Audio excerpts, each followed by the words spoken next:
Brian, tell me about the building blocks that you use for a financial plan here at Madrona Financial.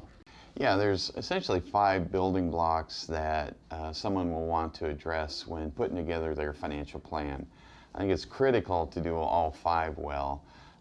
Many plans really suffer when all the different building blocks aren't accounted for. The first one is cash flow in retirement. We know we need cash flow when we retire. We need monthly checks coming in to spend. The next one is, how are you going to invest your money? Are you going to invest aggressively, not aggressively, stocks, bonds? What is that going to look like? The third building block for most people having a successful financial plan is real estate. Analysis of real estate, active versus passive. Are you going to do 1031 exchanges, Delaware statutory trusts, etc.? The fourth building block is making sure that your big expense, income taxes, is accounted for. So we have to do income tax planning, and that's something that you do over decades, not just in the moment. That might be planning ahead for tax-free income in retirement, such as through a Roth or through a fixed index universal life, or selling at the right time, and et cetera, et cetera. And then the fifth building block is your legacy, your estate planning, your trusts, and so forth. So again, to reiterate, there's 5 building blocks: your cash flow in retirement, how you're going to invest your money, your real estate component, your income tax planning, and your estate and legacy plan. So Brian, it seems like that each of these plans is custom tailored to the individual. It's not one plan that fits all, is it? No, there's never one plan that fits all. Everything is customized when doing financial planning.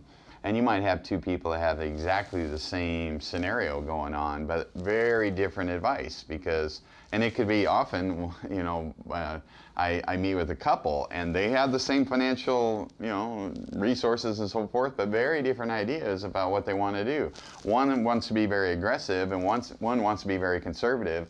And the joke I usually make is the objective of today's meeting is to make sure each of you is equally dissatisfied with whatever we come up with, because you're not going to be on the exact same page every time. So it's important that they are customized even between 2 people. Brian, what is the challenge for the retiree or the person who's looking to get a plan like this out there in the world? This is a national challenge because we have been geared to think, we take our investments to the people on the corner in the strip mall and they invest our money. And then I got this guy I golf with who sells me insurance, or I went to some seminars and they told me I should buy insurance. I got my banker over here. I don't have an estate planning attorney, but I was able to get a will online. I got a CPA, but he can't talk to me about his taxes, our taxes, and the financial planner says they can do all that, but honestly they really can't. So here's the thing that's going on in America. When most people go to their financial advisors, they cannot get access to these 5 areas. Maybe they have a great financial advisor, but I guarantee that financial advisor is probably not licensed to give income tax advice, estate planning advice, or real estate advice. At best, they can do stock market allocation and maybe insurance company products, that kind of cash flow planning to some degree. But without these other very important areas, I think that financial plan will fall short. What's your story? How did you come up with this 5-step plan, and why did you do it this way? It was not really a plan to get there. I started out as a CPA and was a partner of a CPA firm.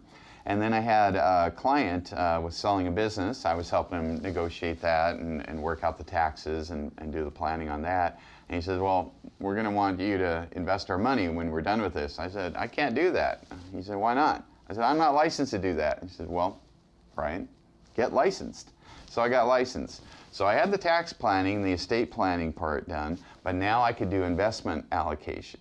But I had to add a couple other things, the cash flow and the real estate to that too. So over the years I became insurance licensed, so I could do the cash flow with the fixed index universal life and indexed annuities. And then the real estate thing really worked. Being a CPA all these years, a lot of my clients had real estate. Did years of research on the Delaware Statutory Trust. Now I'm a national coach and writer, speaker on those topics too. So now we finally got to a point, after many years of study, we have a firm that is at the top of our game in the real estate area, in the income tax planning, of course, the estate and legacy trust planning, of course, being the CPAs, the income planning, and the investment allocation. So we really kind of do it all, and there's not a lot of firms that can do that. because honestly, you kind of have to have integrated CPAs that are financial advisors to be part of that process, and frankly, very few investment companies out there can offer that. Sounds like a bundle of services all under one roof. It is that. Brian, thanks for telling us about your 5-step process. You're welcome.